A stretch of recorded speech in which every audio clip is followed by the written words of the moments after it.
yang panjang tu kita dah selesai. Di malam ni kita masuk hadis baru. Kita tengok satu hadis saja.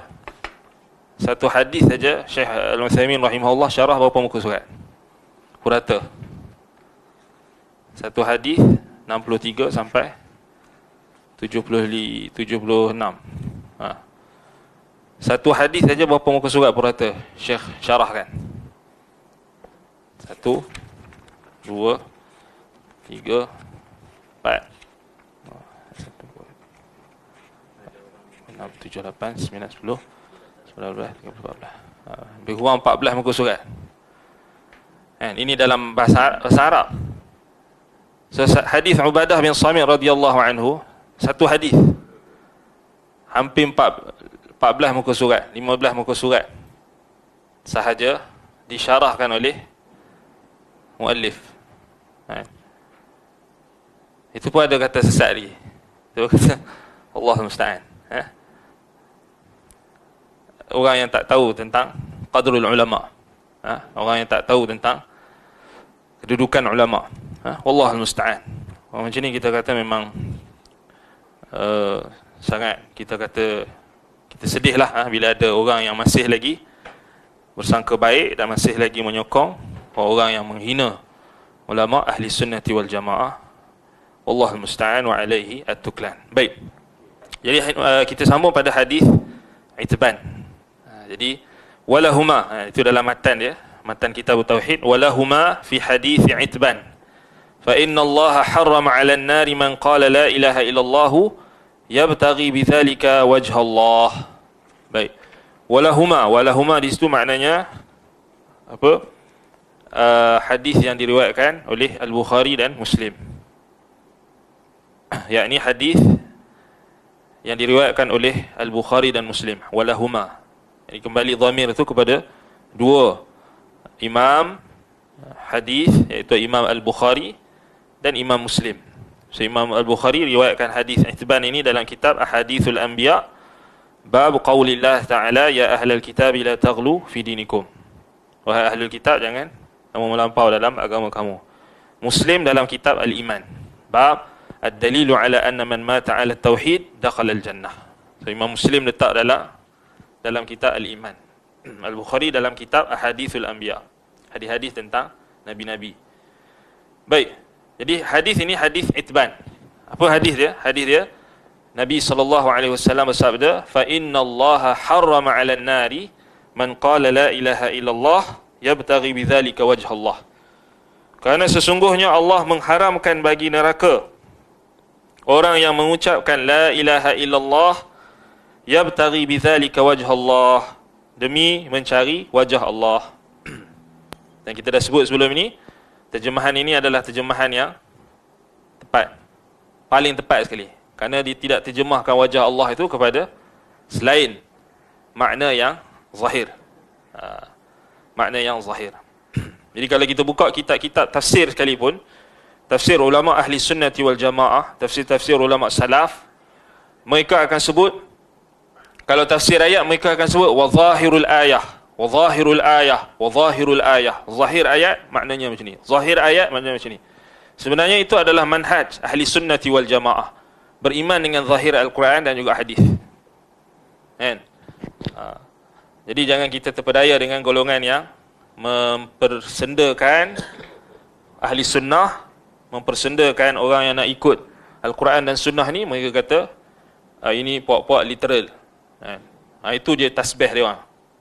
Literal, tak literal, dia orang tasbih apa? Tajsim. Tak tajsim, tashbih. Wallahu musta'an. Baik.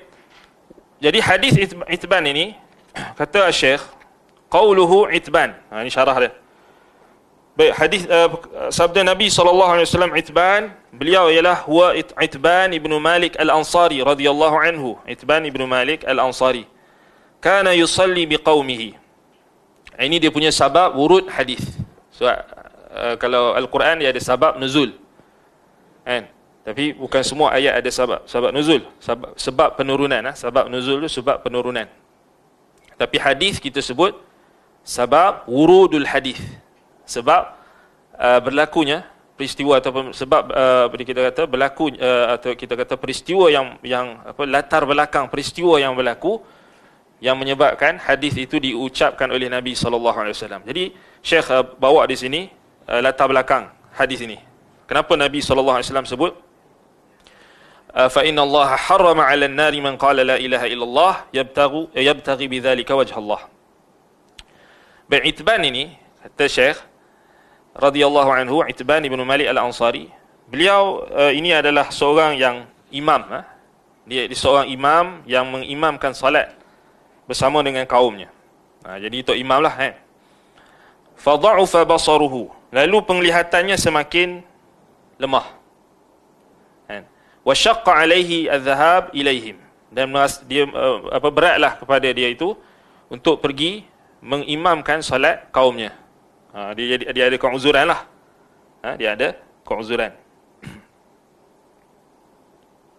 Baik, sebab itu Imam Muslim letakkan hadis ini juga dalam satu kitab lain, Kitabul Masajid. Bab rukhsah fi takhalluf 'anil jama'ati bi'udhrin. Bab keringanan atau rukhsah bagi orang yang meninggalkan jamaah dengan keuzuran. Jadi Itban ni dia ada keuzuran lah. Fa dha'afa basaruhu. Jadi dia mata dia semakin lemah, semakin rabun, semakin tak nampak. Wa syaqqa alaihi adh-dhahab ilaihim. Jadi dia berat untuk dia. Jadi apa dia buat? Fa talaba minan nabiy sallallahu alaihi wasallam an yakhruja ilaihi wa an yusalliya fi makanin min baitihi liyattakhidhahu musalla. Maka Itban pun meminta Nabi SAW datang ke rumahnya agar baginda salat di suatu tempat di dalam rumahnya untuk dijadikan musalla. Fa kharaja ilaihi Nabi sallallahu alaihi wasallam wa ma'ahu ta'ifatun min ashabihi. Maka Nabi sallallahu alaihi wasallam kemudian keluarlah bersama dengan beberapa orang sahabat baginda, dan di antaranya Abu Bakar dan Umar radhiyallahu anhuma. Maka setelah Nabi masuk ke rumah, maka Nabi sallallahu alaihi wasallam bertanya, di mana engkau menginginkan aku salat? Aina turidu an tusalli? Aina turidu an usalli? Qala salliha huna. Jadi dia tanya, Nabi sallallahu alaihi wasallam tanya, kat mana yang kamu nak aku salat? Kan? Maka Itban berkata, salli huna. Kan? Salliha huna. Salatlah di sini. Wa asyara ila nahiyatin minal baiti. Kemudian Itban pun mengisyaratkan salah satu sudut rumah yang beliau inginkan supaya Nabi sallallahu alaihi wasallam salat di situ. Fasalla bihim an-nabiy sallallahu alaihi wasallam raka'atain. Maka Nabi sallallahu alaihi wasallam pun salatlah di situ mengimami mereka dengan 2 rakaat. Ini salat sunat ni. Thumma jalasa ala ta'amin sana'uhu lahum. Kemudian Nabi sallallahu alaihi wasallam dah selesai salat, maka Nabi sallallahu alaihi wasallam pun duduk bersama dengan mereka menyantap jamuan makanan yang telah disediakan untuk Nabi sallallahu alaihi wasallam. Faja'alu yatadzakarun. Maka mereka pun duduk sambil bersembang-sembang. Yatadzakarun maknanya sambil bermuzakarah, sambil bersembang-sembang. Jadi ini sunnah. Tak kira lah buat apa, makan kat kedai ke apa ke, lepak-lepak dengan kawan ke. Tapi yang penting bukan lepak buat benda maksiat atau buat benda lara. Tapi kita kata yatadzakarun, maknanya mengingati, kan. Tapi kat sini dalam konteks sini di rumah kan. Ini di rumah Itban. Ini pun maknanya sunnah. Dan solat kat sini solat sunat, solat sunat. Dan di sini kenapa Itban minta Nabi sallallahu alaihi wasallam untuk solat di rumahnya? Zahirnya kita lihat untuk mengambil keberkatan. Ambil keberkatan dari Nabi sallallahu alaihi wasallam, kan? Kerana Nabi sallallahu alaihi wasallam, jasad Nabi sallallahu alaihi wasallam kesemuanya berkat. Baik. Jadi kita tak boleh kiaskanlah dengan selain Nabi. Nabi sallallahu alaihi wasallam saja yang berkat. Baik. Faja'alu yatadzakarun. Jadi mereka pun duduk berbincang ataupun berbual. Apa yang mereka bincangkan? Fadzakaru rajulan yuqalu lahu Malik ibn Dukhshum. Mereka tengah membincangkan tentang seorang lelaki. Jadi boleh tak kita bincang tentang orang? Boleh ke? Kena tengok apa maksud dia, apa tujuan dia, kan? Kalau tujuannya adalah untuk, kita katakan antaranya adalah untuk menjaga agama, untuk maslahat agama, bukan maslahat kepentingan diri, bukan maslahat kepentingan puak ke politik ke apa tak, tapi kerana kepentingan agama, maka haruslah, kan? Jadi tapi kat sini fadzakaru rajulan, mereka pun menyebutkan seorang lelaki, yuqalu lahu Malik ibnu Dukhshum, dikatakan namanya Malik ibnu Dukhshum. Faqala ba'duhum, maka sebahagian daripada sahabat yang ada bersama dalam majlis tersebut mengatakan, huwa munafiqun, dia ni munafik. Faqala Rasulullah sallallahu alaihi wasallam, la taqul hakadha.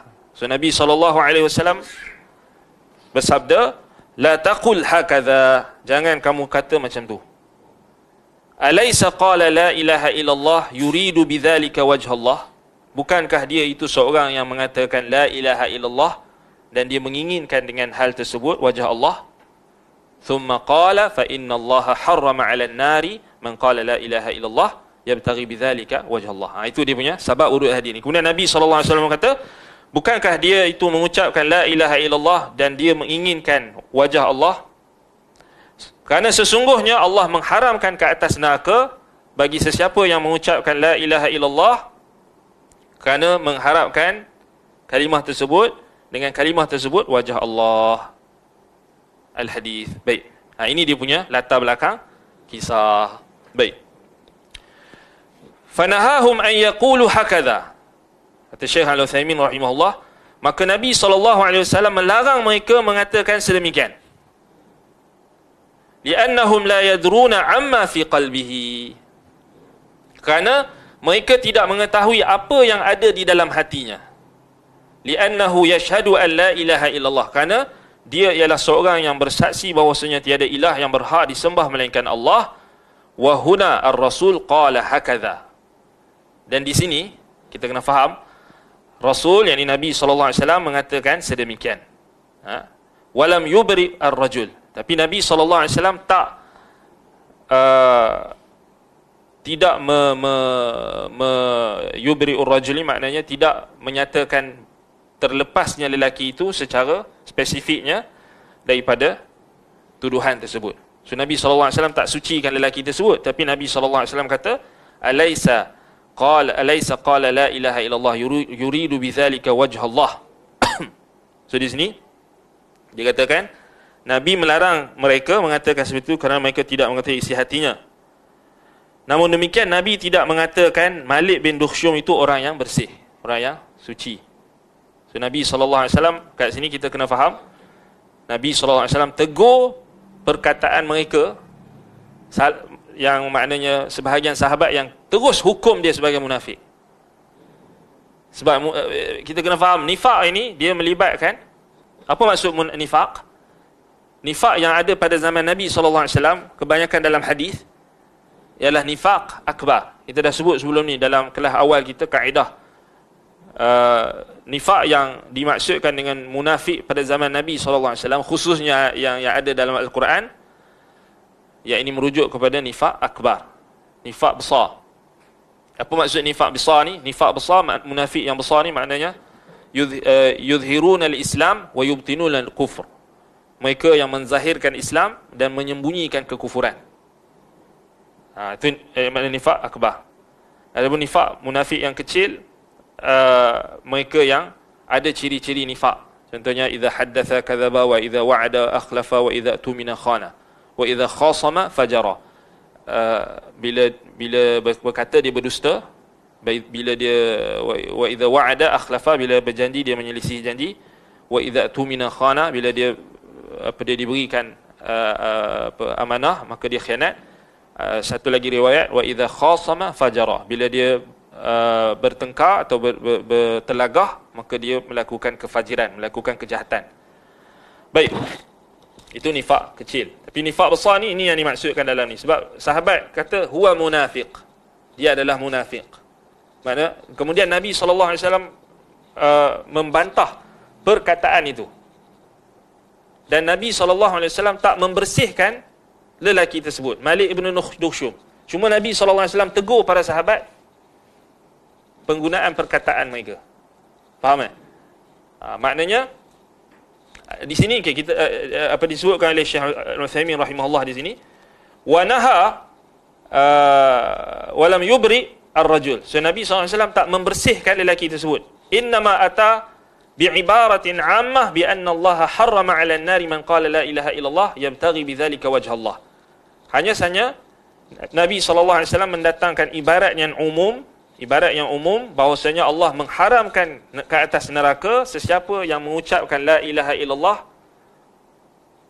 kerana menginginkan wajah Allah. Wa naha an nutliqa alsinatana fi ibadillahi alladhina zahirihim as-salah. Nabi SAW melarang, menegah kita melepaskan lisan-lisan kita ni kepada hamba-hamba Allah yang zahir mereka itu ada kebaikan. Ini penting. Dalam terjemahan ni dia kata apa? Baik. Nabi SAW melarang kita menggumbar lisan, yakni melepaskan lisan kita ni berkait dengan hamba-hamba Allah yang secara zahirnya baik. Kan? Wa naqul hadza mura'in hadza fasiqun wa ma ashbaha dzalika. Kemudian kita kata ini orang ni riak, orang ni fasik, orang ni munafik, wa ma ashbaha dzalik, dan seumpamanya. Apatah lagi kafir? Tak boleh lah. Lagi berat. Kan? Kalau munafik pun dah berat, kalau kita kata kafir dekat saudara kita boleh? Lagi berat. Kan? Lagi berat. Wa ma ashbaha dzalika. Ataupun kita kata apa lagi? Musuh Allah ke, aduullah, kan? Atau kita kata perkara-perkara yang menyelisihi zahirnya. Zahirnya orang tu baik. Ni makna kata. Zahir. Sebab apa? Sebab kita menghukum seseorang berdasarkan zahir. Kan? Zahir. Kita bukan hukum orang lawan zahir apa? Kita bukan hukum orang berdasarkan batin. Kan? Sebab kita tak tahu batin orang, maknanya dalaman orang tu kita tak tahu. Hati orang, isi hati orang kita tak tahu. Li'annana law akhadna bima nadhunnu fasadatid dunya wal akhirah. Kerana kalau kita hanya bergantung dengan sangkaan, dengan apa yang kita sangka, maka akan rosaklah dunia dan akhirat. Akan jadi huru-hara lah, akan jadi chaos lah. فَكَثِيرٌ مِنَ النَّاسِ نَظُنُّ بِهِمْ سُوءًا وَلَكِنْ لَا يَجُوزُ أَن نَّقُولَ ذَلِكَ وَظَاهِرُهُمْ الصَّلَاحِ. Ramai di kalangan manusia, kita menyangka mereka dengan sangkaan yang buruk. Tetapi, kita tak boleh kata dekat mereka itu dengan perkataan tersebut, selagi mana zahir mereka itu salah, kebaikan. Zahir mereka itu, mereka menzahirkan kebaikan. وَلِهَذَا قَالَ الْعُلَمَاء yahrumu dhannu as-saw bi muslimin zahiruhul adalah. Sebab itu dikatakan oleh para ulama, haramnya berburuk sangka kepada seorang muslim yang zahirnya adalah adil. Yang zahirnya adalah adil.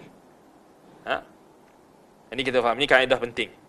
Okey, balik pada hadis ni. Adakah maksudnya kita tak boleh dalam satu majlis tu tak boleh langsung sebut tentang orang? Terus kalau kita sebut tentang orang, automatik jadi ribah, terus jadi mengumpat? Tidak. Tidak.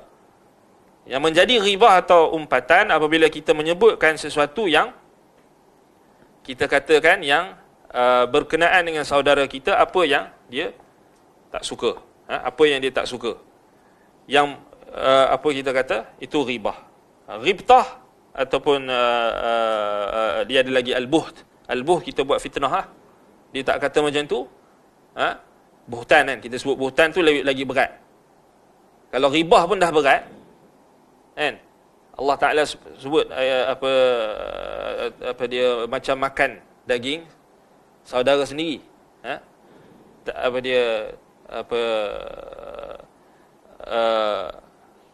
tuhibbu ahadukum an ta'kula lahma akhihi maitan fakarihtumuh.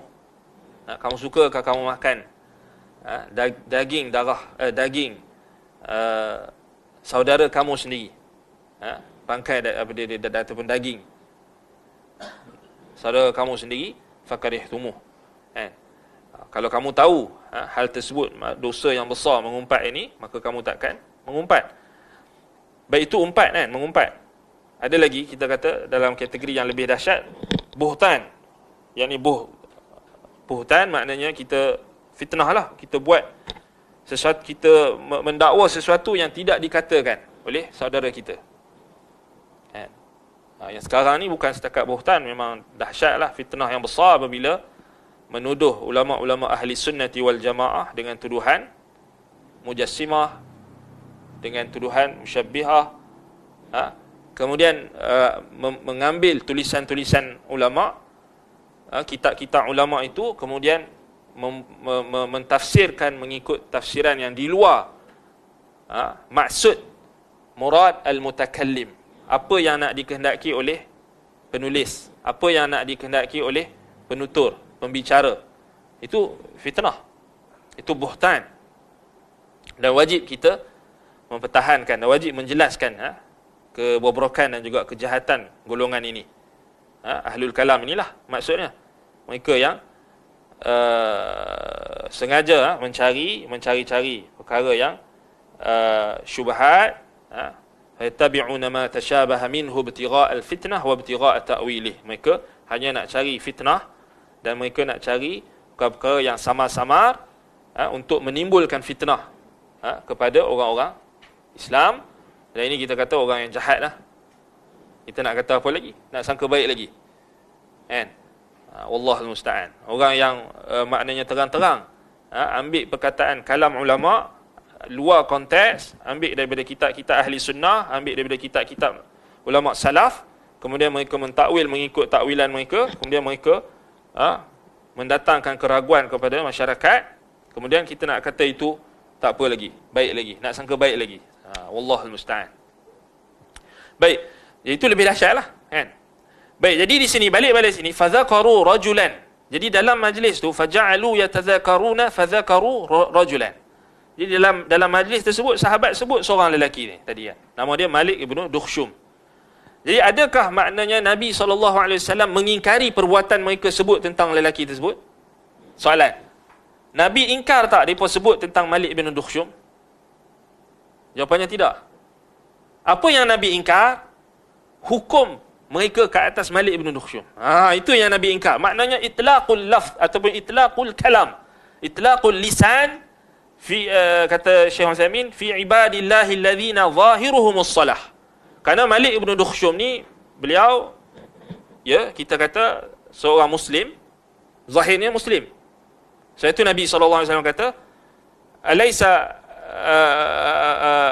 annahu qala la ilaha illallah, bukankah dia mengatakan la ilaha illallah, kan? Faqala Rasulullah SAW, la taqul hakadha, alaysa qala la ilaha illallah. Maknanya dia zahirnya Muslim, cuma bagi pandangan sebahagian sahabat dia munafik. So kat sini satu lagi perkara yang kita perlu faham. Perbezaan pendapat tentang individu. Boleh tak berlaku perbezaan pendapat di antara sesama manusia itu tentang seorang individu? Boleh tak berlaku? Boleh, kerana satu kita kena faham, kita sebagai manusia ni, kita punya pengetahuan kita limit, terbatas. Contoh, kita yang ada dengan sahabat kita, contoh yang sahabat kita yang bersama kita di sini, kemudian ada individu yang lain yang datang sini, contohnya yang baru datang, kita tak kenal dia, tapi ada orang yang lebih kenal dia, jadi pengetahuan dia tentang individu tersebut lebih luas nak dibandingkan dengan pengetahuan tentang daripada individu yang lain. Jadi macam itulah perbezaan yang berlaku. Dan ini kita katakan berlaku pada zaman Nabi SAW. Maknanya sahabat Nabi berbeza pendapat tentang seorang lelaki. Maknanya Sebab itu dikata sini faqala ba'duhum. Syekh Uthaymin kata faqala ba'duhum, maknanya sebahagian di kalangan sahabat tu kata Malik ibn Dukhshum ni munafik. Maknanya sebahagian lagi tak kata. Maknanya berbeza pendapat. Jadi cuba kita relatekan dengan apa yang selalu berlaku dalam kehidupan kita, khususnya dalam kita menuntut ilmu ini. Ada tak orang yang pada asalnya kita nampak baik, zahirnya nampak baik, pada awalnya nampak melawan batiniyah, kan? Melawan ajaran sesat pada zahirnya, kan? Tapi ada tak orang yang tahu asal usul orang itu ataupun hakikat individu tersebut lebih awal? Ada tak? Ada. Ada. Tapi ada tak orang yang tak setuju? Kata dia masih baik, dia ada jasa, dia lawan batiniyah, dia lawan ajaran sesat. Ada, kan? Inilah maksudnya. Samalah. Kerana pandangan setiap manusia itu berbeza-beza. Sebab apa? Sebab tak ada seorang pun yang boleh menghukum batin manusia. Betul tak? Jadi kita kena faham. Jadi pada zaman Nabi SAW, para sahabat pun tak sepakat tentang status seseorang individu. Even Abdullah bin Ubay bin Salul yang munafik tu, ketua munafik di Madinah, kalau kita baca dalam riwayat hadis, disebutkan sebelum turunnya ayat yang Allah Taala dia bongkar dan juga disebutkan tentang kemunafikan dia, maknanya sahabat-sahabat berbeza pendapat. Bahkan sehingga dia mati. Maknanya ada sahabat yang mempertahankan dia. Kerana apa? Kerana dia solat belakang Nabi. Betul tak? So Nabi SAW didik sahabat dia supaya menghukum manusia berdasarkan zahir. Ini asal. Nahnu nahkumu bizzawahiri wallahu yatawalla as-sarairi. Ini kaedah. Kita hukum manusia itu berdasarkan zahirnya. Kalau dia nampak, dia zahirkan kepada kita kebaikan, dia zahirkan kepada kita as-salah, kebaikan, maka kita hukum dia baik. Dan inilah yang kita kena faham bila berlaku orang-orang yang menzahirkan kebaikan, menzahirkan dia lawan batiniyah, menzahirkan dia lawan ajaran sesat, menzahirkan dia lawan golongan yang menentang sunnah pada awalnya. Jadi ada orang yang nampak dia baik, betul tak? Nampak dia, bagus. Kerana dia tak zahirkan lagi sisi buruk dia tu. Walaupun ada, kita tak nafikan, ada, sudah lama asatizah kita dah bagi peringatan, dah bagi amaran, orang tak nampak lagi. Kerana pengetahuan tentang hakikat individu tersebut tak boleh dicapai oleh semua orang. Kerana asatizah kita tak diberikan platform untuk penjelasan, tak disekat, ada yang disekat, ada yang tak bagi langsung platform untuk menyampaikan kebenaran, ada yang disekat, ada yang dihina, ada yang macam-macam. Itu normal. Normal. Kita kata, kerana manusia itu kita tak boleh hukum berdasarkan batin dia. Dan sama juga hatta asatizah kita yang tak kata apa-apa kan, maknanya kata okey, tak ada masalah tentang individu tersebut ketika dia menzahirkan, membantah batiniah. Ya, kita pun kata dia nak bantah batiniah, silakan, tak ada masalah. Kita pun setuju, tak ada siapa yang nak marah. Walaupun kita tahu dia tu ada unsur-unsur tajahum, ada bahkan membawa syubhat-syubhat Jahmiyah. Tapi kita, bila dia lawan batiniyah, kita tak ada masalah. Dan ada asatizah kita yang harapkan dia mengikut sunnah, pegang kepada akidah salaf. Biasa, normal lah. Sebab itu kita beza-beza kan.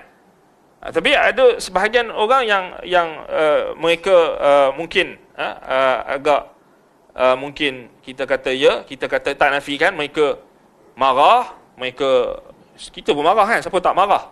Semua orang marah kan dengan apabila serangan bertubi-tubi ke arah a'immatus salaf, kepada akidah salaf itu sendiri, yang mana perkara tersebut kita tak boleh anggap remeh, kan? Tak boleh anggap remeh. Jadi ini antara dalil. Fadzakaru rajulan yuqalu lahu Malik ibn Dukhshum faqala ba'duhum huwa munafiq. Kan? Kemudian Rasulullah sallallahu alaihi wasallam tegur mereka jangan kata dia munafik. Itu. Maknanya kat sini banyak kita boleh ambil pengajaran daripada sini. Pertama, tak ada seorang pun di atas muka bumi hari ini yang boleh secara jazam menghukum seseorang itu munafik atau tak. Hatta Nabi SAW sendiri tunggu wahyu. Dan setelah Allah Subhanahu Wa Taala turunkan, malaikat Jibril turun dan sampaikan kepada Nabi SAW nama-nama orang munafik, dan ada simpanan nama-nama tersebut, Nabi tak bagi tahu dekat semua orang juga.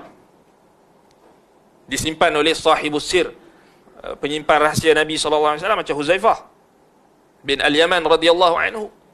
Itu menunjukkan kepada kita asal kita ini, kita kena hukum manusia berdasarkan zahir. Dan manusia itu dia bila dia pergi dekat orang ni, dia nampak dia zahirkan dia baik kan, pergi orang kat sini dia pergi nampakkan dia sunnah, pergi dekat orang ni, betul tak? Jadi itu menyebabkan perbezaan pendapat di kalangan manusia dalam menghukum seseorang. Ada orang kata dia ni baik, dia bagus. Orang kata baik, dia ni bagus. Orang ni kata bagus, orang tu kata bagus. Orang ni pula kata tak bagus ni, jahat. Jadi sebab berbeza pandangan, dan juga sebab apa satu lagi, kerana boleh jadi kebenaran yang ada pada orang yang sudah nampak itu tak sampai. Macam mana cakap tadi, asatizah kita dah bagi tahu lama dah kawan kan, tapi disekat, kemudian diremehkan, dipelekehkan. Kan? Dipelekehkan ustaz-ustaz kita yang bagi tahu kebenaran. Allah musta'an. Kan? Tapi kita bukanlah jenis nak mengungkit apa semua. Nabi SAW, Allah SWT kata, ya ayyuhalladzina amanu la tubtilu sadaqatikum bil manni wal adha. Wahai orang-orang beriman, jangan kamu batalkan sedekah-sedekah kamu itu dengan manna, ungkitan, wal adha, dan menyakitkan orang lain, menyakit-nyakitkan. Kullu ma'rufin sadaqah, kata Nabi SAW, setiap perkara ma'ruf itu sadaqah. Jadi kalau kita berdakwah, kita dah ajak orang, dah bagi tahu tentang manhaj salah apa semua, kemudian ada orang tak nampak lagi, kemudian ada orang tak tahu. Biasalah kan, orang tak tahu lagi, orang tak nampak, ada orang tak nampak lagi, ada orang tak faham lagi. Kita jangan ungkit. Jangan ungkit kata kami dah cakap lama, kami dah cakap lama, kami dah cakap lama. Itu ungkit tu. Itu ada bentuk nau'un minal manni wal adha. Okey. Boleh sebut tapi jangan banyaklah. Boleh sebut maknanya sebagai satu peringatan. Macam sebahagian ikhwah kita, sebahagian asatizah kita memang disebut. Ya, memang kita kena ingat kan. Kerana disebabkan tadi, disebabkan maknanya apa dia? Halangan untuk menyampaikan kebenaran itu disekat, maknanya apa dia, suara yang menyampaikan kebenaran itu disekat. Jadi tak sampai kepada sesama ahli sunnah, pada sebahagian ahli sunnah, sebahagian orang yang nakkan sunnah, mereka tak tahu. Kan? Jadi ini kita kata hakikatnya. Baik. Jadi Nabi SAW tak ingkar perbuatan para sahabat yang sebut tentang seorang lelaki tadi, Malik ibn Dukhshum. Nampak? Cuma Nabi ingkar apa?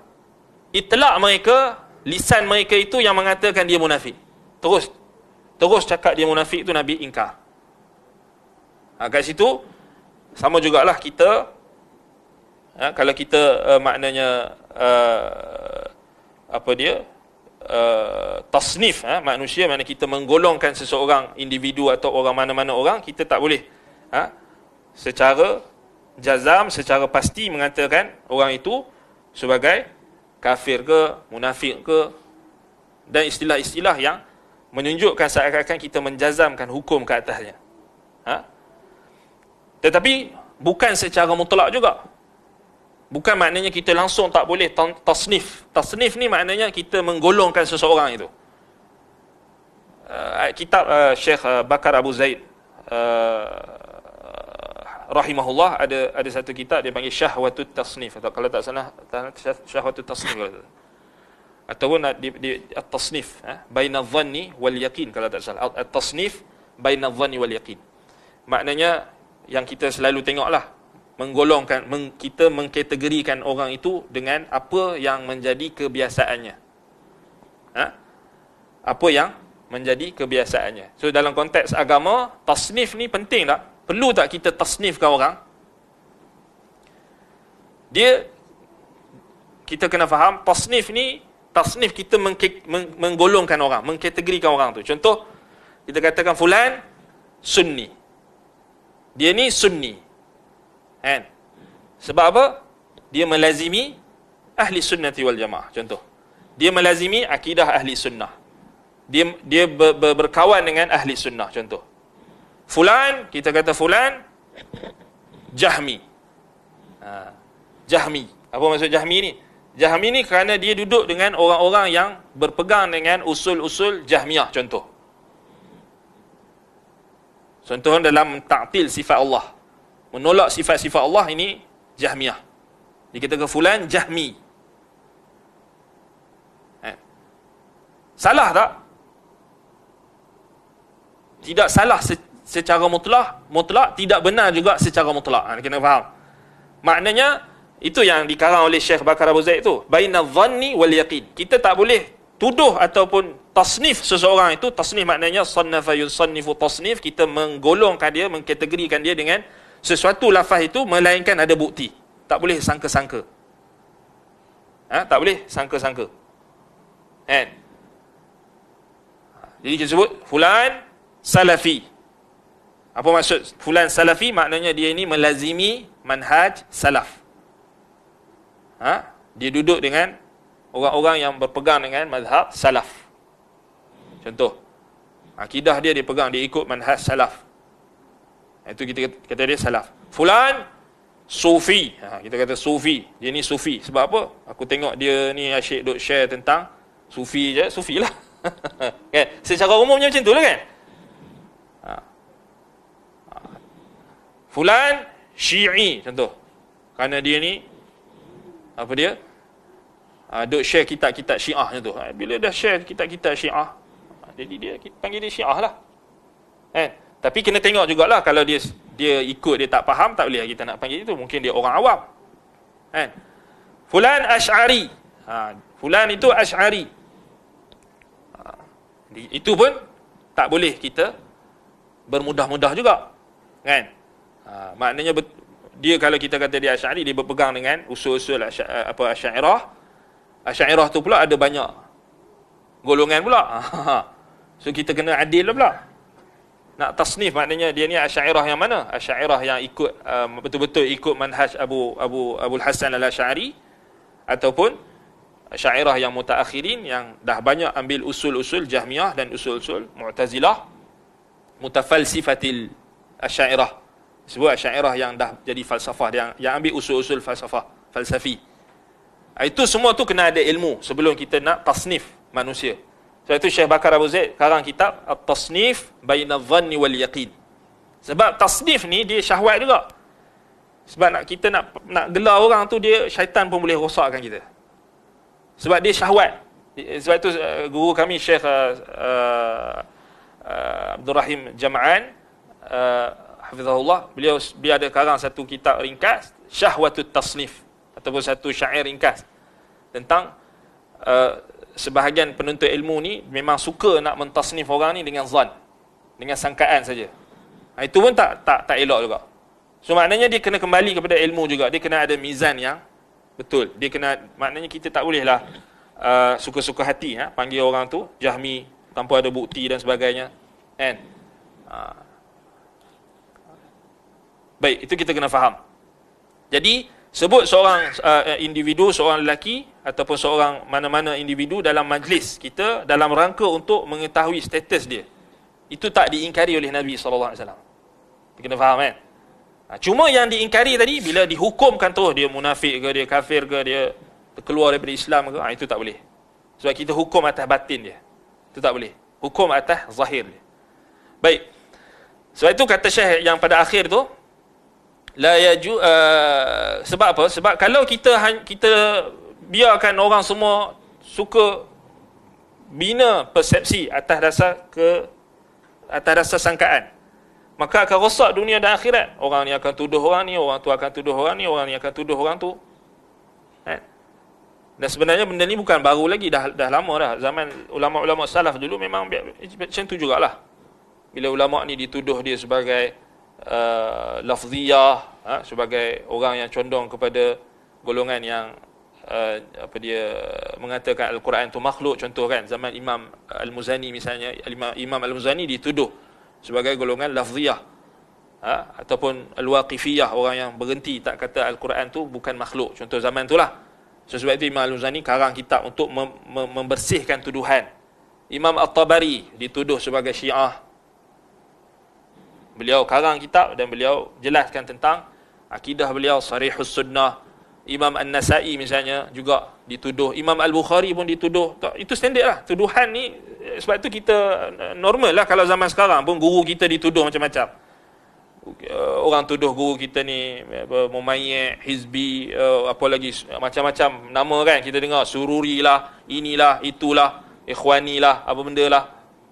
Yang kita dah, itu kerana tak ada mizan. Tak ada, maknanya kadang-kadang kita kena faham tasnif ni kalau dapat kat orang jahil, dia jadi faudah. Yang ni yang itulah yang golongan gulat ni. Yang melampau dalam tasnif dan tahdzir. Ditasnif dulu orang, ni pasal apa? Pasal dia ni duduk dengan orang ni terus dia automatik jadi orang macam ni. Itu tak tepat juga. Tak tepat. Jadi sebab itu kata Syekh di sini, la yajuzu an naqula dhalika wa zahiruhum salah. Fa kathiru minan nas nadhunnu bihim su'an walakin la yajuzu an naqulu dhalika wa zahiruhum salah. Ramai manusia ni hanya cakap ataupun kategorikan orang ni hanya berdasarkan sangkaan. Tetapi tidak boleh kita mengatakan dengan hal demikian kerana zahir mereka itu kebaikan, salah. Walihadza qala al-ulama yahrumu dhanni saw' yahrumu dhannu saw' bi muslimin zahirihi al-adalah, atau orang muslim yang zahirnya nampak adil. Tapi kalau dia dah menzahirkan sebaliknya, kan, tulis dalam status tu hentam salafi, hentam manhaj ahli sunnah, hentam ulama-ulama ahli sunnah, hentam ulama salaf, buat fitnah kepada ulama salaf, putar belit ayat-ayat dalam kitab-kitab ulama, itu nak sangka baik apa? Kan? Itu nak sangka baik macam mana? Kan? Tu kita kena faham lah, nak sangka baik ni dia ada had dia juga. Kan? Jadi bukan semua bila orang dah zahirkan benda yang jelas-jelas mukhalafah dengan akidah, mukhalafah dengan akhlak yang mulia, mukhalafah dengan syariat, sangka baik lagi. Itu tak betul lah. Itu tak betul. Itu kita kata tak betul. Jadi orang yang ni kita kata terpakai pada orang yang kita tak tahu. Tak ada tanda-tanda, tak ada alamat, tak ada qarinah, tak ada bukti-bukti yang menunjukkan dia berbeza dengan kebaikannya itu. Itu kita faham. Ini kita kena faham. Jadi ini bab ni memang ramai orang tak ada warak dekat sini. Apa maksud tak ada warak ni? Dia main lepas cakap je. Nampak orang ni, nampak orang tu, dia main cakap. Kan? Sama ada juga bila asatizah kita bagi tahu tentang lafaz-lafaz yang mungkin ada ihtimal yang nak rad ahli bid'ah dan sebagainya, Jahmiyah dan sebagainya. Kemudian dia orang terus cakap ni musyabbihah, mujassimah, sama juga. Tak ada warak. Tak ada rasa takutkan Allah Subhanahu Wa Taala bila tak faham apa murad mutakallim, apa yang dikehendaki ataupun apa yang dimaksudkan oleh pembicara. Kan? Wallahul musta'an. Bila kita jelaskan tentang syubhat baru-baru ni, kan? Yang depa kita ulas tu yang panjang tu dia tak mau ambil. Dia ambil hak semut. Dia ambil kalimah semut, dia ambil kalimah gerak, bergerak, hak tu je. Sebab dia nak tuduh kita tajsim, dia nak tuduh kita tashbih Allah dengan makhluk. Itu je. Yang hak panjang-panjang kaedah apa semua yang kita sebut kalam ulama salaf dia tak mau ambil. Itu kita kata itu kalam manusia, kan? Itu perkataan manusia. So ahli bid'ah ni dia bukan kata kalam manusia, kalam Allah pun dia boleh putar belit. Apatah lagi kalam manusia, kalam orang kita kata biasa yang macam kita ni, yang banyak kelemahan, lagilah dia boleh putar belit. Itu kita kata hati-hati. Apa dia, ahlul kalam ni memang pandai putar belit. Sebab memang mereka, manhaj mereka itu dibina di atas jadal, jidal, al-mira', wallahul musta'an, al-ughlutah, mughalatah, falasi. Dia orang memang pakar bab tu. Mendatangkan keraguan dekat orang, mendatangkan melaga-lagakan. Yang baru-baru ni nak laga-lagakan ana dengan Ustaz Abu Mubarak. Dia ingat ana dengan Ustaz Abu Mubarak tu tak kenal. Dia ingat orang jauh duduk tak kenal kan. Allahul musta'an. Tu orang macam ni memang kita kata tak payah layan lah.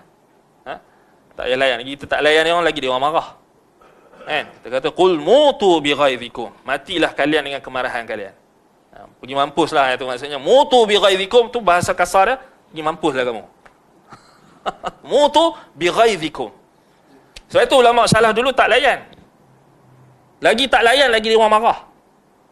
Lagi dia orang. Jadi menimbulkan kemarahan ahli bid'ah ni ibadah. Imam Al-Baghawi rahimahullahu ta'ala sebutkan, bahkan ijma' ulama sebut tentang larangan mujalasah, larangan duduk bermajlis dengan ahlul bid'ah wal ahwa. Jadi tak, kita kata supaya terpelihara agama kita. Sebab kita tak tahu bila hati kita ni bukan dia yang pegang, bukan orang tu yang pegang, dan hati kita ni bukan kita yang pegang. Kita tak tahu bila dia datang tu, dia mengungkapkan kata-kata yang manis, dan kata-kata yang manis itu boleh melekat dalam hati kita. Kita tak tahu. Sebab itu larangan mujalasah, larangan duduk dengan ahlul bidah, duduk dengan ahlul kalam, antaranya ahlul kalam yang berkata tentang Allah Subhanahu Wa Taala tanpa ilmu, yang menyelewengkan dan mentahrif ayat-ayat Allah, sifat-sifat Allah, dilarang. Dilarang duduk bermajlis. Dan Syekh Bakar Abu Zaid ada juga kitab dia, Hajrul Mubtadi', boykot ahli bid'ah. Mana kita kalau dah ahli sunnah, kita dah kenal ahli sunnah, kita duduk dengan ahli sunnah. Buat apa kita nak pergi konon-konon acah-acah nak tunjukkan keharmonian dan sebagainya, tak perlu. Sebab mereka memang nak apa? Mereka dibina di atas, kita kata syuhrah. Mereka nakkan populariti, mereka nak menumpang, mereka nakkan pengikut. Jadi tak dapat. Maknanya ulama salah dulu tak layan. Dan antara kenapa lagi ulama tak mau berdebat ni, kerana ada hadis Nabi SAW, hadis riwayat Imam At-Tirmizi. Nabi SAW kata, ana dhaminun bi baitin fi rabadil jannah liman taraka al-mira'a wa in kana muhiqqan, atau kama qala sallallahu alaihi wasallam. Aku menjamin sebuah rumah di pinggir syurga, fi rabadil jannah ay fi nawahi al-jannah, di pinggir syurga, aku jamin sebuah rumah untuk sebuah rumah yang berada di pinggiran syurga bagi mereka yang meninggalkan perdebatan walaupun dia berada di pihak yang benar. Liman tarakal mira'a wa in kana muhiqqan. Nabi sallallahu alaihi wasallam kata. Nabi jamin bagi orang yang meninggalkan perdebatan kerana Allah, dia akan dapat rumah di pinggiran syurga. Satu rumah, sebuah rumah di pinggiran syurga, khusus untuk orang yang tinggalkan mira'. Sebab itu ulama salaf, mereka beriman dengan hadis ni, mereka nak dapatkan fadilat hadis ini, mereka tinggalkan perdebatan dengan ahli bid'ah. Tinggalkan perdebatan ni maknanya mereka tak bermajlis dan tak berdebat sama. Tak duduk dalam majlis mereka. Bukan bermakna mereka meninggalkan bantahan. Bantahan tetap bantah. Bantah tetap bantah. Macam kita sekarang lah kan. Tak bermajlis, tak bermakna kita tak tahu apa yang dia orang cakap. Betul tak? Bukan susah pun kan? Apa yang dia orang cakap dalam media sosial, dia orang sampai kepada kita, bantahlah. Kan nak tunggu kena duduk depan dia orang dulu baru nak bantah? Bukan macam tu. Setengah orang dia faham kena duduk depan-depan dulu baru boleh maksud bantah. Mana macam tu? Imam Ad-Darimi rahimahullah, Bishr Al-Marisi bukan pergi duduk majlis dia. Ambil kitab yang dinisbahkan kepada dia, tulisan dia, kemudian bantah. Nampak? Jadi tak semestinya kena buat dialog terbuka apa semua, kemudian bagi orang awam buat menilai apa semua. Tak, bukan macam tu. Tak betul tu. Maknanya tak semestinya macam tu. Kan? Baik. Jadi itu contoh. Maknanya kenapa? Bukan maksudnya ulama salaf tak mampu berdebat. Bahkan mereka ahlu al-hujjah. Mereka ada hujjah. Hujjatun balighah. Hujjah mereka lagi kuat. Kerana ahli sunnah, sandaran mereka wahyu. Sandaran mereka kalamullah, Al-Quran, As-Sunnah. Jadi wahyu. Mereka mendapat bantuan daripada Allah Subhanahu Wa Taala melalui pegangan mereka terhadap Al-Quran dan Sunnah. Ahlul kalam, sandaran mereka siapa? Kalamul bashar, perkataan manusia. Kaedah Aristotle, kalam Bishr Al-Marisi, Jaham ibn Safwan, Aban bin Sam'an, Al-Ja'du ibn Dirham. Manusia-manusia yang telah dibantah oleh ulama-ulama salaf terdahulu, yang mereka menjadikan pegangan mereka itu, sandaran mereka itu adalah kaedah-kaedah falsafah, dan juga kaedah-kaedah agama-agama lain, Hindu dan sebagainya. Falsafah Mananiyah, kemudian Sumaniyah, falsafah Syarqiyah yang bercampur aduk, dia ambil daripada situ. Sabi'ah, Sabian, Sabi'ah, Syekhul Islam Ibn Taymiyah rahimahullah sebut. Sebab itu mereka tak dapat bantuan Allah. Mereka takkan menang sampai kiamat. Kerana mereka jauh daripada petunjuk Nabi SAW. Mereka tak berdebat tu dengan menggunakan kalam Rasulullah SAW, kalam Allah, kalam Rasulullah SAW. Dan mereka takkan menang. Kalau menang pun menang bersorak. Menang bersorak lah. Kan? Dari sujud hujah tak? Buktinya sampai sekarang mereka bukan boleh rat pun. Asatizah kita punya hujah-hujah. Ada dia orang rat? Tak ada. Dia orang falasi, mughalatah. Kan? Tu hadis jariyah tu. Ustaz kita dah syarah sanad-sanad apa semua. Dia boleh rat. Tak ada rat sampai sekarang. Yang dibuat sekarang, melompat sana, melompat sini, melompat pergi kitab ulama salaf sana, melompat cari syubhat dekat sini, cari sini, cari sini. Betul tak? Tak sempat kita nak rat syubhat yang baru, dia pergi cari syubhat baru. Syubhat yang lama tu tak dibantah lagi, dia pergi cari. Menunjukkan dia orang tak ada hujah pun. Dia orang hanya ashabul fitan. Dia orang hanya nak bawa keraguan. Yattabi'una ma tashabaha minhu ibtigha' al-fitnah wa ta'wilih. Ibtigha' al-fitnah, mereka cari benda yang sama-sama. Ni lah. Quran dia orang cari yang sama-sama, hadis mereka cari yang sama-sama, perkataan ulama pun mereka cari yang sama-sama, menyamarkan kepada orang. Itu maksud tashabaha minhu, ibtigha' al-fitnah, untuk menimbulkan fitnah. Orang pun terkejut, orang pun kata, "Oi, macam mana ni nak jawab?" Orang awam kan tak tahu macam mana ni. Ibtigha' al-fitnah wa ibtigha' at-ta'wilih, dan dia pun nak cari takwilan yang batil yang mereka nak. Itu perangai ahlul bid'ah wal ahwa. Jadi jangan layan. Jangan layan. Wallahul musta'an. Baik, jadi itu tentang kita kata ahlul bid'ah wal ahwa. Mereka ni kita kata tak dilayan, maknanya ya dijawab sekadarnya, kan? Kerana kita tahu syubhat yang mereka datangkan tu bukan baru. Dah ada ulama bantah ramai. Semua syubhat yang mereka bawa itu, keraguan yang mereka bawa itu sudah dibantah oleh ulama terdahulu. Dan ada imam, mereka ada imam mereka dan kita ada imam kita. Dan sudah dibantah. Cuma kita nak kena mujahadah, kita kena jauhkan diri daripada mereka, dan kita nak perisaikan iman kita, akidah kita dengan ilmu yang sahih.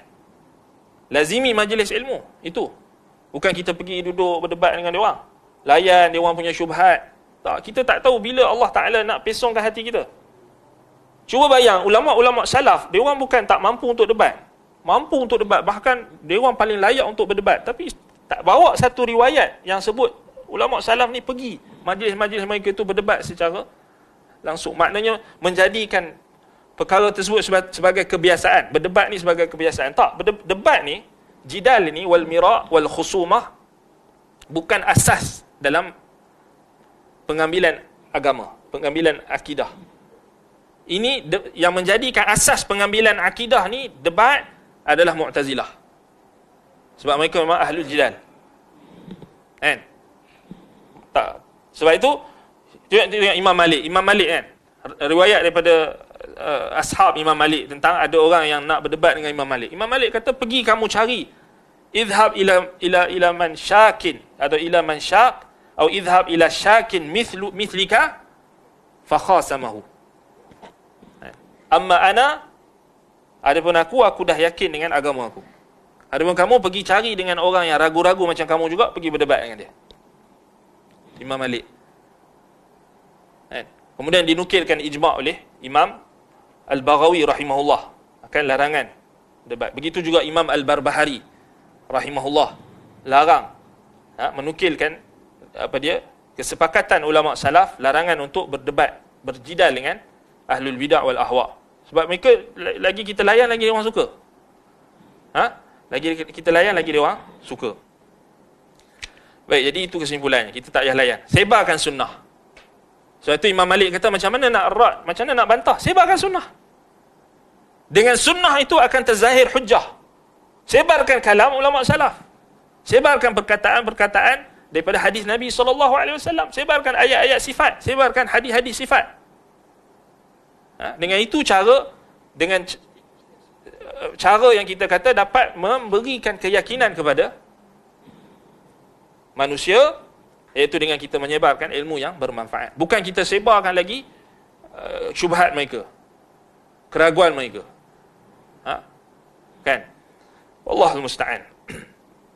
Qauluhu fa inna Allah harrama 'ala an-nar, ay mana'a minan nar aw mana'a an-nar an tusibahu. Perkataan Nabi SAW, sesungguhnya Allah mengharamkan ke atas neraka. So Allah haramkan ke atas neraka. Yang mana Allah halang, mana'a minan nar. Ya, Allah halang, Allah haramkan ke atas neraka, maknanya Allah menghalang neraka daripada mengenainya, mengenai orang yang mengucapkan la ilaha illallah, mengharapkan wajah Allah. Baik. Qauluhu man qala la ilaha illallah ay bi syartil ikhlas. Baik, perkataan Nabi SAW, barang siapa yang mengucapkan la ilaha illallah dengan syarat ikhlas. Ini pun ada riwayat daripada Imam Al-Muzani rahimahullah. Tidak sah tauhid seseorang sehinggalah dia meyakini bahawasanya Allah di atas arasy. Kalau orang yang tak yakin Allah di atas arasy, tak sah tauhid dia. Sebab apa tak sah tauhid dia? Sebab Nabi SAW sampaikan, Allah Ta'ala sampaikan tentang sifatnya yang bersemayam di atas arasy dalam Quran. Dan Nabi SAW sampaikan hadis yang sangat banyak. Jadi kalau orang yang tak yakin dengan apa yang Allah Ta'ala sampaikan dan Rasul sampaikan, sah ke tauhid dia? Imam Al-Muzani kata tak sah tauhid dia. Berat. Tak sah tauhid.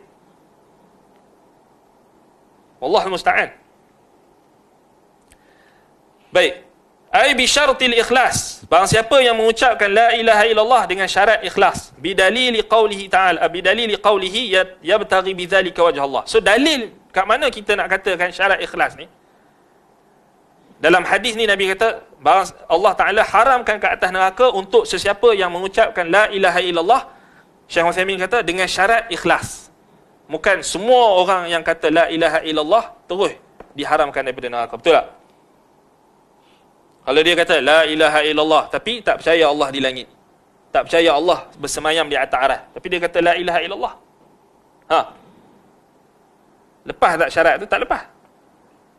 Sebab syarat dia mesti al-ikhlas, murni. Al-ikhlas ni juga maknanya murni. Mesti dia kena mengikhlaskan tauhidnya, memurnikan tauhidnya, dan memurnikan mutaba'ah, tauhid mutaba'ah, tauhid ittiba'. Maknanya ikutan dia kepada Nabi Muhammad SAW. Ikhlas. Jadi dalilnya kat mana? Dalam hadis itu juga Nabi kata yabtaghi bidzalika wajh Allah. Dia mengharapkan kalimah tauhid itu yang dia ucapkan itu mengharapkan wajah Allah. Jadi kalau wajah Allah pun dia nafi,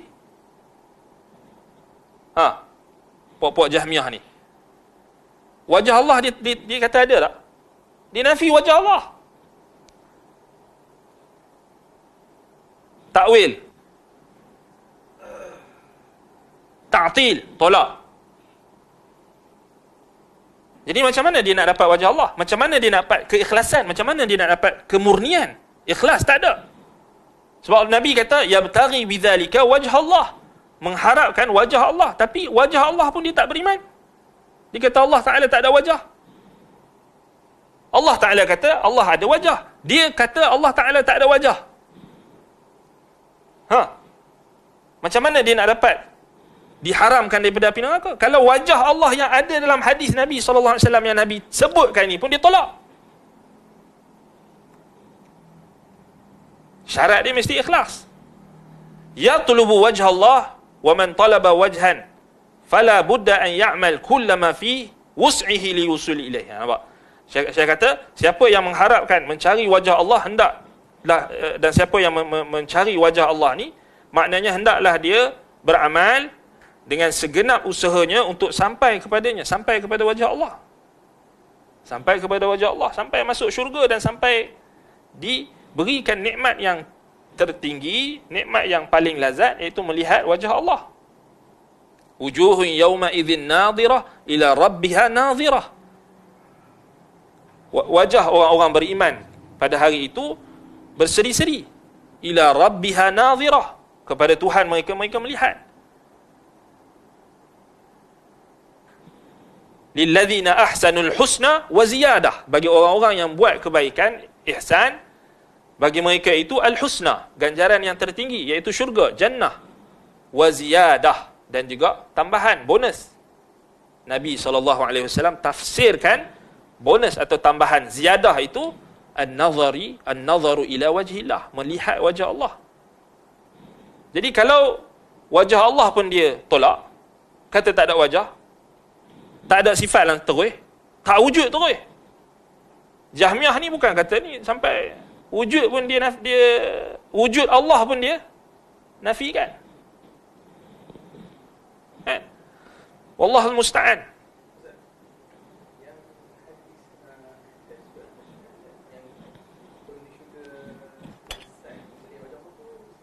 Macam mana?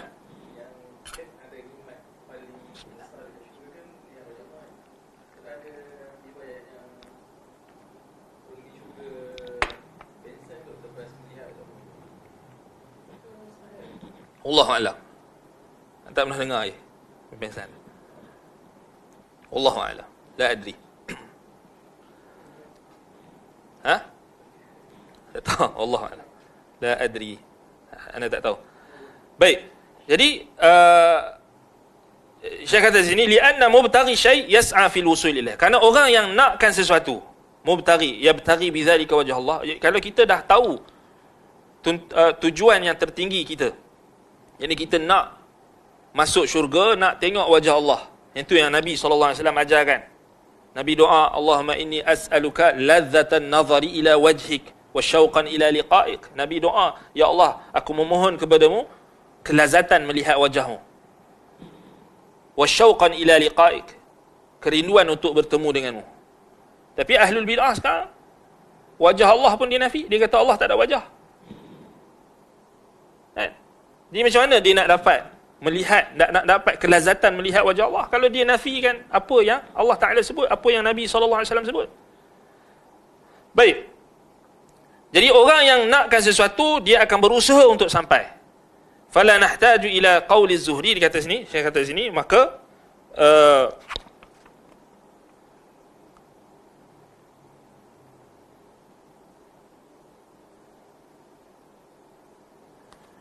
فلا نحتاج إلى قول الزهري رحمه الله بعد أن ساق الحديث كما في صحيح مسلم حيث قال ثم وجبت بعد ذلك أمور وحرمت أمور فلا يغتر مغتر بهذا. Maka kita tak berhajatkan kepada perkataan Az-Zuhri.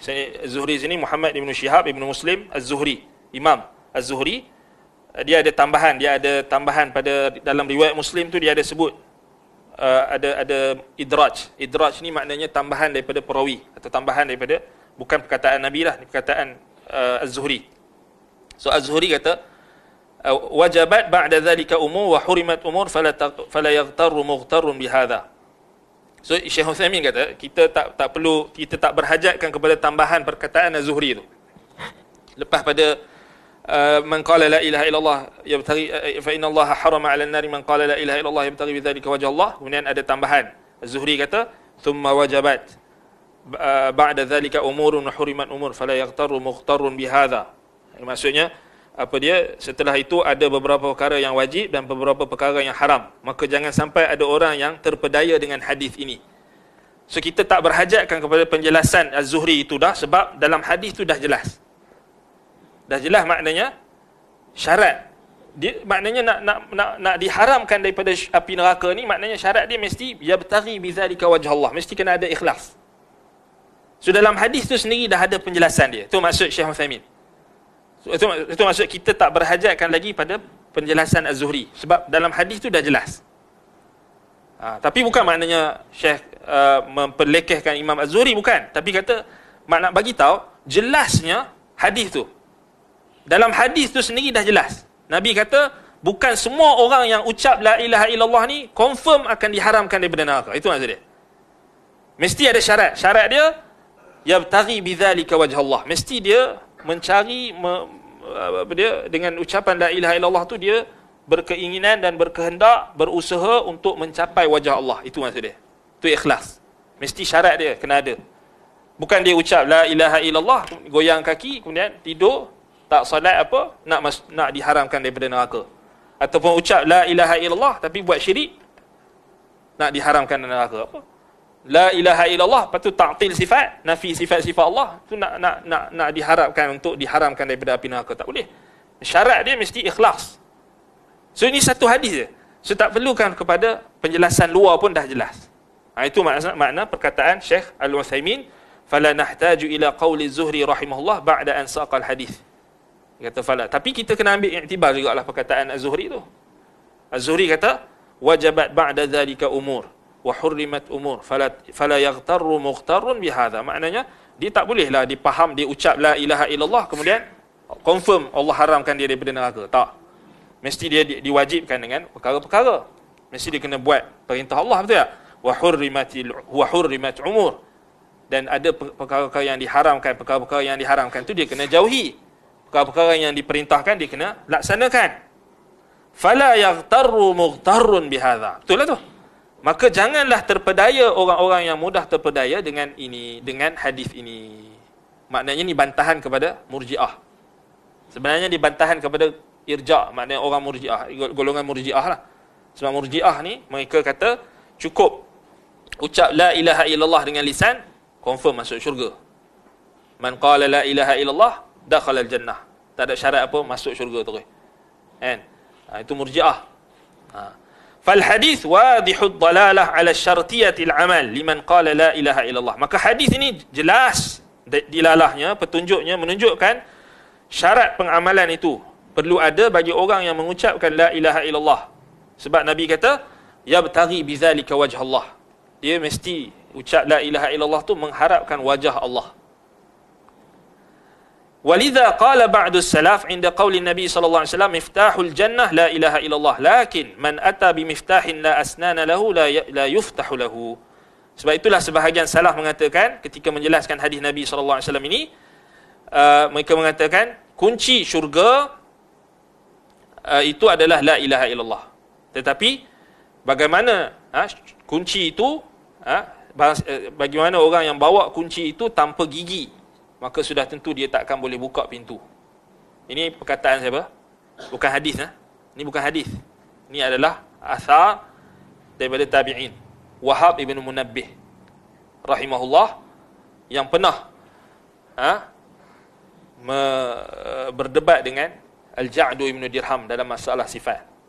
Dia pernah tampar jugalah kan. Dia pernah bubuh sekali lah juga Ja'du ibn Dirham ni. Puak-puak yang menafikan sifat Allah ni kan. Maknanya dia bagi peringatan dan amaran, di warning. Sebab Al-Ja'du Ibnu Dirham ni, tok guru ni lah, tok guru Jaham Ibn Safwan, Bishr Al-Marisi. Salaf dia orang ni lah, salaf budak-budak zaman sekarang ni, yang duk entam salaf ni. Salaf mereka lah, bukan salafus salih, salafut talih. Salafut talih mereka. Kita salafus salih. Ni orang salafut talih. Salaf mereka, Ja'du Ibn Dirham, Bishr Al-Marisi, Jaham Ibn Safwan, Al-Ustaz Bishr Ibn Ghiyath Al-Marisi. Ustaz dia, syekh dia. Sebab perkataan dia tu sama macam apa yang dibawa oleh tokoh-tokoh tersebut. Tak ada. Sikit lama lagi, silat-silat dia orang akan sebut Bishr Al-Marisi rahimahullah. Tak lama lagi.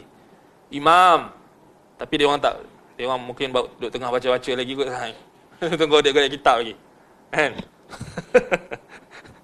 Wallahul musta'an. Tapi nampak terlampau bodoh lah. Kan? Memang baru buka kitab itu. Kitab Syekh Utsaimin pun baru buka. Kitab yang As-Sunnah Al-Kirmani tu nampak gaya memang baru buka, baru baca. Sebab tu dia, kalau orang yang dah baca, dah khatam, tak akan bawa syubhat bodoh macam tu. Kerat perkataan ulama tu kemudian buat ulasan sendiri. Itu kita kata tanda orang tu baru baca. Dia baru buka aja. Kemudian saya boleh menghukum orang ni, baik menghukum syekh ni, menghukum orang ni. Bukan orang yang betul-betul khatam pun. Kalau orang yang betul-betul khatam, dia tak akan faham macam tu. Dia orang ni memang macam tu lah perangai dia orang. Jadi nak suruh kita rat pun buang masa je. Kan? Tak ada nilai pun sebenarnya. Cukup kita bagi status kecil, pendek-pendek tu boleh lah. Itu pun dia orang tak boleh jawab lagi. Kan? Dia orang putar belik lagi. Wallahul musta'an. Baik. Jadi Wahab bin Munabbih ni pernah bertemu dengan Ja'du Dirham ni. Ja'du Ibnu Dirham ni duk bawa syubhat tentang sifat-sifat Allah. Jadi Wahab bin Munabbih marahlah dia. Kata Wahab bin Munabbih kata, kalau sifat-sifat Allah Ta'ala ni tak ada dalam Quran dengan hadis, kami pun tak mau cakap. Tapi sebab dia ada dalam Quran dengan hadis, kami cakap. Jadi Wahab bin Munabbih pun pesan dekat Ja'du bin Dirham, aku nampak kamu ni dah pelik lah. Maknanya jangan kamu nak guna akal kamu. Waktu tu awal-awal kemunculan dia, Al-Ja'du bin Dirham. Tapi dia kemudian dihukum oleh Khalid Al-Qasari. Ja'du Dirham disembelih waktu tu zaman kekuatan umat Islam, zaman pemerintahan Islam kan. Maknanya dia tak berjaya nak menghasut orang-orang Islam ni pasal tabi'in ramai. Wahab bin Munabbih antaranya. Kemudian di Madinah semua tu orang-orang alim ramai.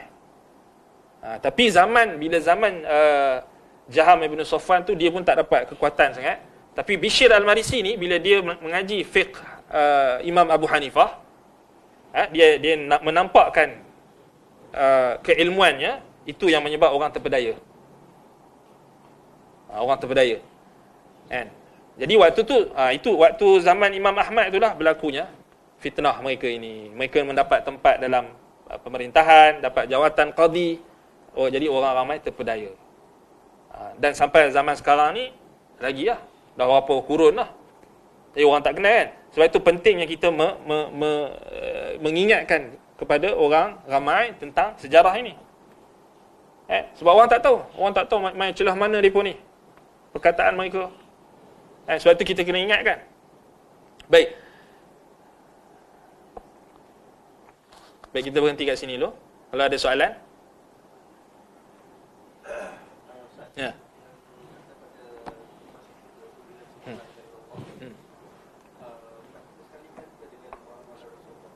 Ya, sekali kan.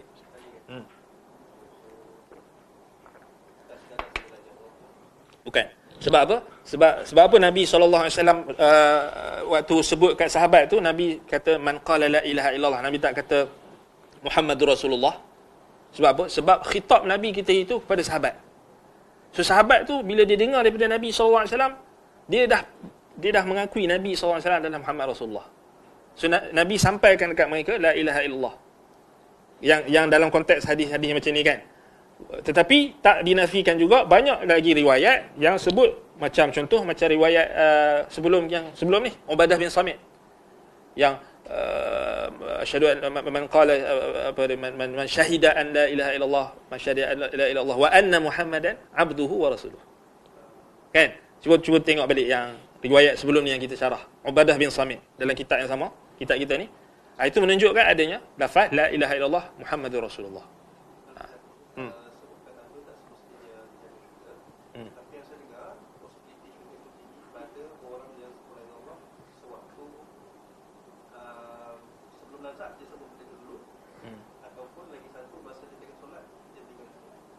Possibility untuk dia masuk syurga bila ucap la ilaha illallah, dia masuk syurga. Possibility tinggi untuk dia masuk syurga bila dia sebelum mati.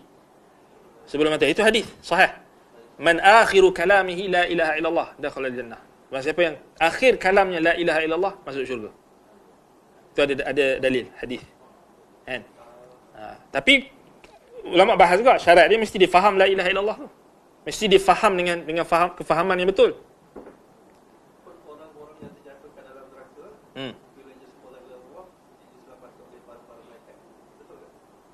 Tak. Tak. Itu tak betul. Tak ada. Sebab kat neraka dah tak bermanfaat dah. Tak bermanfaat dah la ilaha illallah tu kalau dia masuk neraka.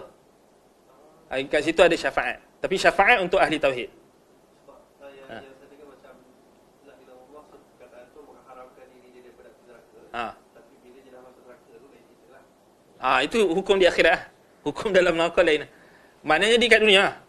Man qala la ilaha illallah yabtaghi bidzalika wajha Allah fa inna Allah harrama 'ala an-nar man qala la ilaha illallah yabtaghi bidzalika wajha Allah ni kat dunia. Cumanya yang betul ialah orang yang sebut la ilaha illallah dia tak selama-lamanya dia ada kat dalam neraka. Orang yang sebut la ilaha illallah yang mentauhidkan Allah dia takkan kekal dalam neraka. Betul, ahli tauhid. Syarat dia mesti ahli tauhid. Syafaati li ahli al-kaba'ir min ummati. So dia ada syafaat Nabi untuk orang-orang yang melakukan dosa besar di kalangan umatku, yakni ahli tauhid. Dia syarat dia ahli tauhid. Tapi balik pada basic punya pemahaman, mesti dia kena faham kalimah tauhid tu dengan pemahaman yang betul, maknanya pemahaman yang difahami oleh Nabi SAW, para sahabat. Sebab sekarang ni ada orang faham kalimah tauhid tu macam fahaman Mu'tazilah lain pula. Tauhid dia ta'til sifat. Kan? Tauhid dia apa? Ta'til sifat. Kalau kita buka maqalat Mu'tazilah kan, kita punya tauhid apa? Kita tak payah pening-pening. Tauhid kita apa? Apa asas tauhid kita? Quran, sunnah. Kita nak kenal Allah, perlu ke belajar ilmu kalam? Tak perlu. Baca qul huwallahu ahad, Allahus samad, lam yalid wa lam yulad wa lam yakul lahu kufuwan ahad, dah faham kenal Tuhan. Betul tak? Dah kenal Tuhan.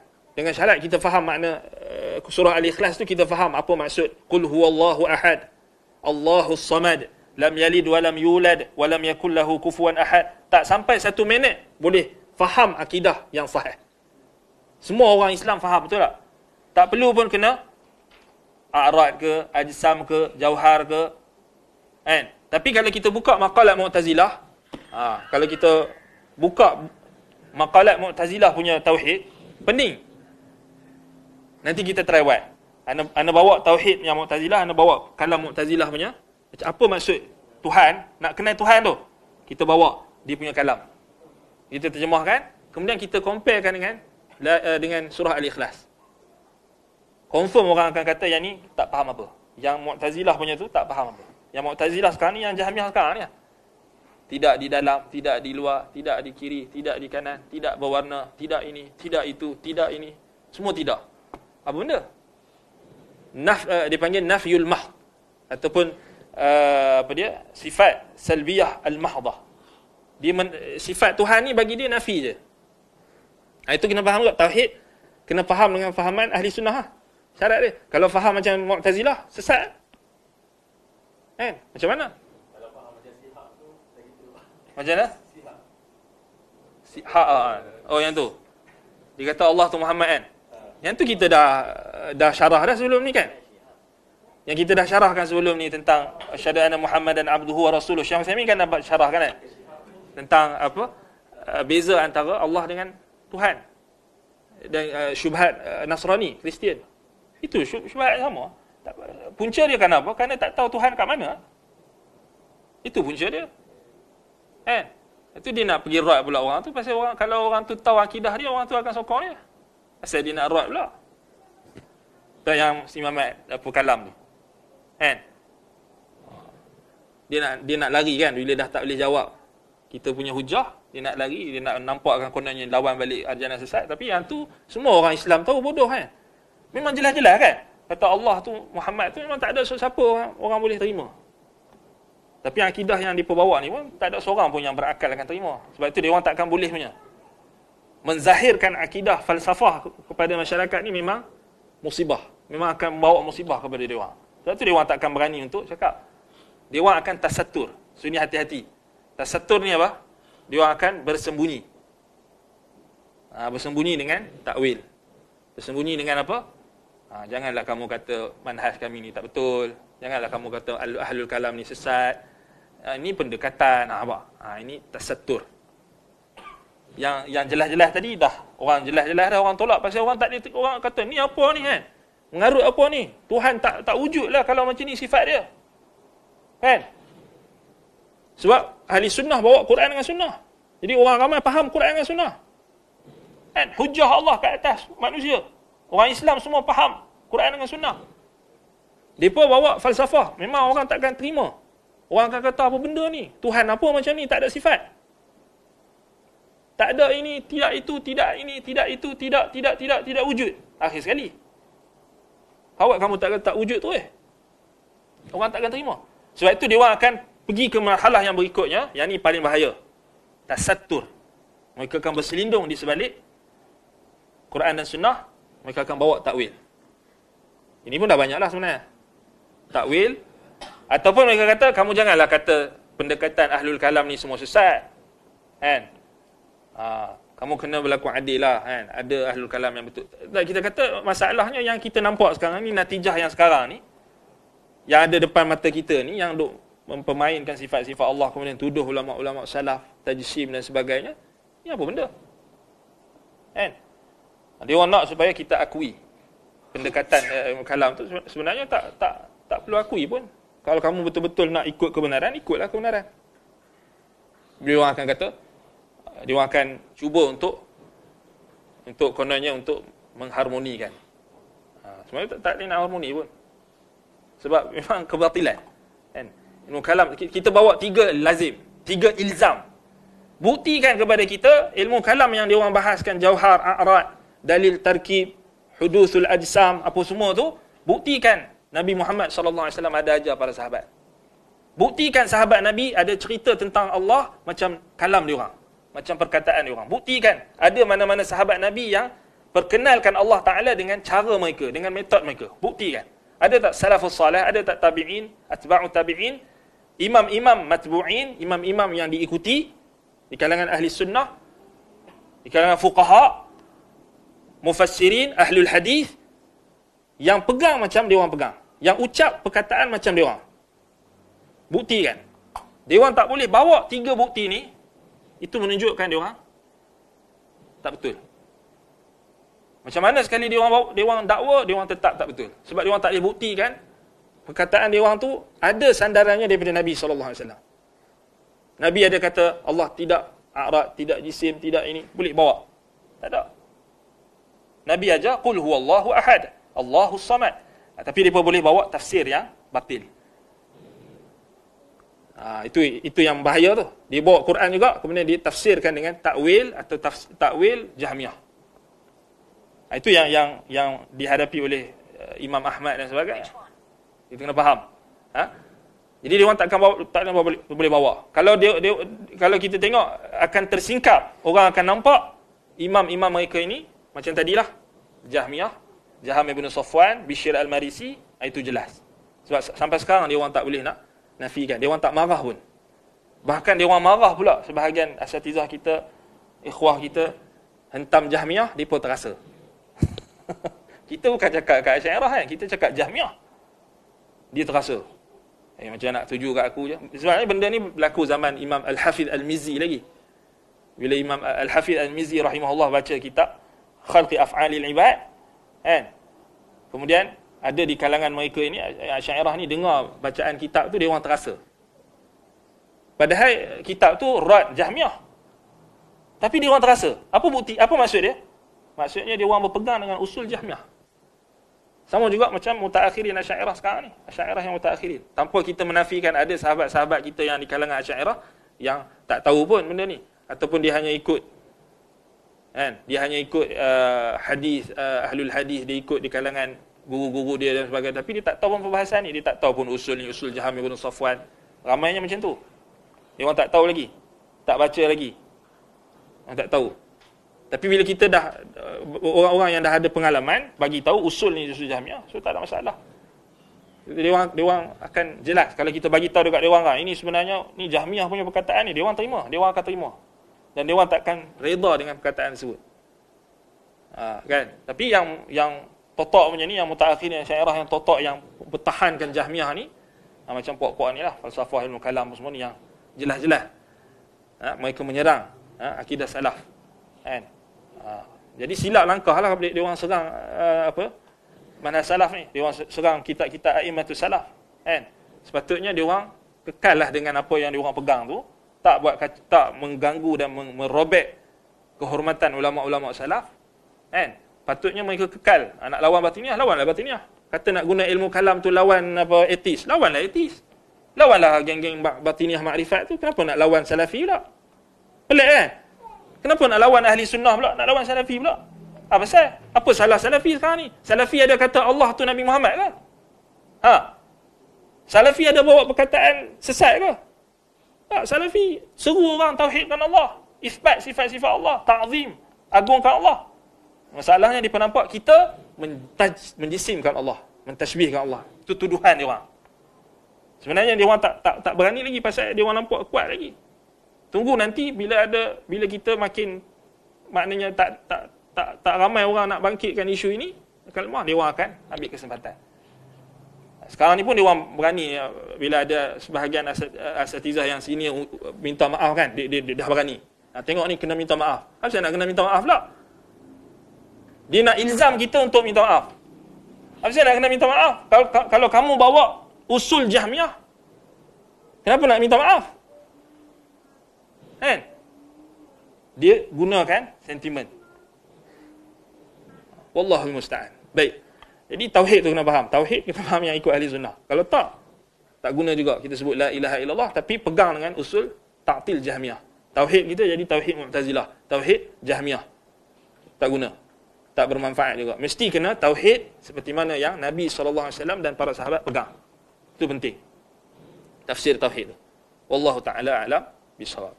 Baik, naktafi bihadzal qadar. Aqulu qawli hadza wa astaghfirullah li wa lakum. Subhanakallahumma wa bihamdika asyhadu an la ilaha illa anta astaghfiruka wa atubu ilaik. Wa sallallahu ala Muhammadin wa ala alihi wa sahbihi wa barak wa sallam. Alhamdulillahirabbil alamin. Wassalamu alaikum warahmatullahi wabarakatuh.